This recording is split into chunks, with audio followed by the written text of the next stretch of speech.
O artigo tem como tema Ser ou não ser, a disforia de gênero na infância, quando o apoio e a compreensão da família são fundamentais à criança.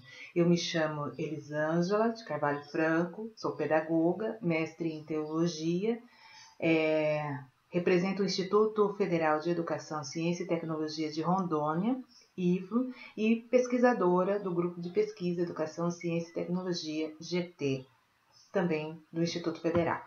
O objetivo é expor algumas considerações sobre o conceito de disforia de gênero no desenvolvimento humano, desde a infância a alguns traços da fase adulta, destacando como os pais devem lidar com a criança transexual, visando a compreensão do processo de ser masculino ou feminino.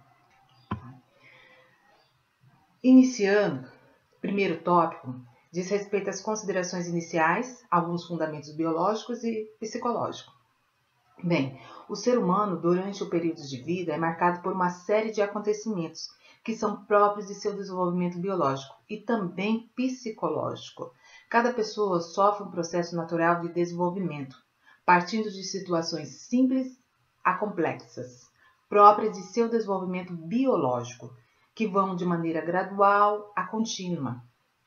Desde o princípio da vida, isto é, desde a fase pré-natal, prosseguindo para a infância, a velhice, ou seja, se desenvolvendo como um todo. Segundo Heybold, em 1991, gênero significa distinção entre atributos culturais alocados a cada um do sexo e a dimensão biológica dos seres. O uso do termo expressa todo um sistema de relações que inclui sexo, mas que transcende a diferença biológica. Não é somente masculino e feminino. Envolve todo um contexto social, cultural, que estaria relacionado a gênero. Já na psicologia, segundo Dias, a sexualidade humana é definida como uma combinação de vários elementos. O sexo biológico, que é o sexo que se tem, feminino ou masculino, as pessoas por quem se sente desejo, que é a orientação sexual, a identidade sexual, quem se acha que é, e o comportamento ou papel sexual. São essa a definição proposta dentro da psicologia por Dias. O segundo ponto retrata a teoria de Freud quanto à sexualidade infantil. Nas obras desse autor, apesar de não encontrar a expressão gênero, indiretamente ele tratou do tema.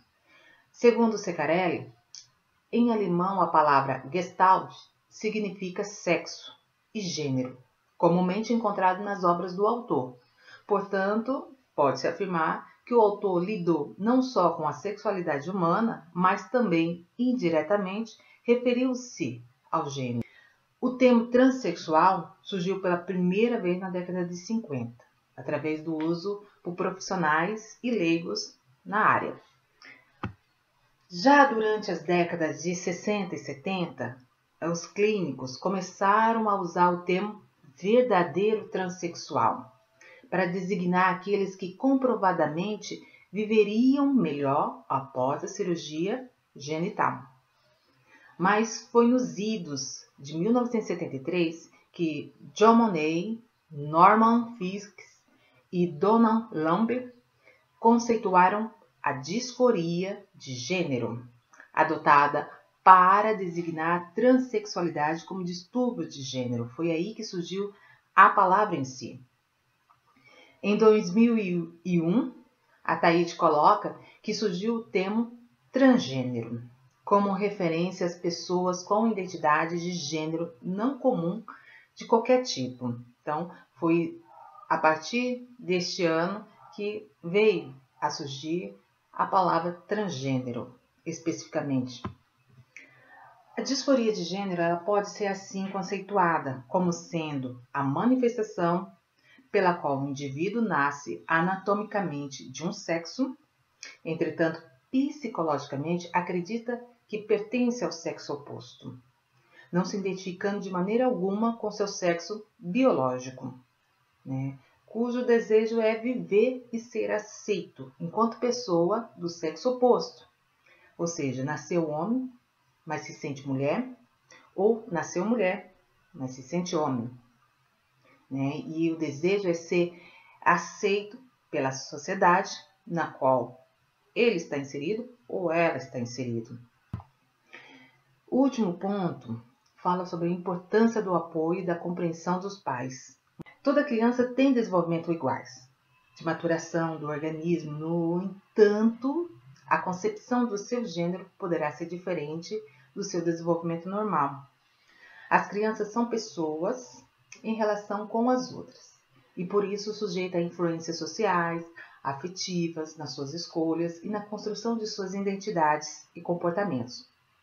Conforme Felipe Guizzo, em 2004, eles ressaltam que ainda são poucos os estudos que tentam dar conta da construção das identidades sexuais na infância, né? O que é difícil aos pais, a descoberta ou a suspeita de que seu filho ou sua filha não se identifica com seu gênero, com seu corpo biológico, ou seja, seu gênero não é o mesmo do corpo biológico. Muitas famílias tentam disfarçar esse transtorno de identidade sexual, a princípio com a não aceitação, mesmo que já tenha percebido por elas. Nesse caso, tratam a criança como um ser doente, encaminhando-a para as sessões de terapia, no intuito de acabar com o problema. As famílias que vivem essa situação de ter um filho ou uma filha com disforia de gênero precisam de um tempo para elaborá-la, o que necessita ser também compreendido pelo filho ou pela filha. Contudo, há necessidade de se fortalecer e, se for o caso, procurar ajuda psicológica para ajudar no enfrentamento, na resolução da questão da melhor maneira possível, tanto para a família quanto para a criança. Precisa ser trabalhado e, às vezes, uma ajuda profissional traz muitos benefícios. A disforia de gênero ainda não é compreendida em sua totalidade. Por isso que a compreensão em casa é o primeiro passo no enfrentamento das muitas situações que virão. Assim, a conclusão que se chega é que a disforia de gênero, conhecida como transexualidade, é um fenômeno que a pessoa não consegue se reconhecer conforme seu sexo biológico, mas com seu gênero oposto. Na fase infantil, muitas vezes os pais estranham o comportamento inadequado da criança. Entretanto, às vezes encaram como um momento que vai passar, mas que demora a passar, né? Ou como uma fase de descobertas própria da idade. Dificilmente consideram que este é um transtorno de identidade de gênero, na qual é necessária atenção, cuidado, acompanhamento familiar e, se for preciso, clínico. É possível mudar essa percepção de ser? Alterando o sexo biológico ou optando somente pela troca de gênero no registro civil. Mas na infância, a intervenção cirúrgica não é aconselhada. Somente na fase adulta, quando a pessoa adulta já tem certeza, né, ou ela já se considera um verdadeiro transexual, para fazer essa intervenção cirúrgica. Na fase infantil, não se é aconselhável, por isso que o apoio e o acompanhamento dos pais são fundamentais. Além disso, né, além dos pais e familiares tomarem conhecimento desse transtorno, é fundamental o apoio e a compreensão dos mesmos, pois é fato que os indivíduos com gênero disfórico, além de lidar com os conflitos internos que eles têm, há os externos, como preconceito, cabendo aos pais aceitá-los, respeitá-los e amá-los como realmente são. Bem, é esta pesquisa que eu apresentei ao 5º Congresso, tá? E são essas minhas considerações. Obrigada.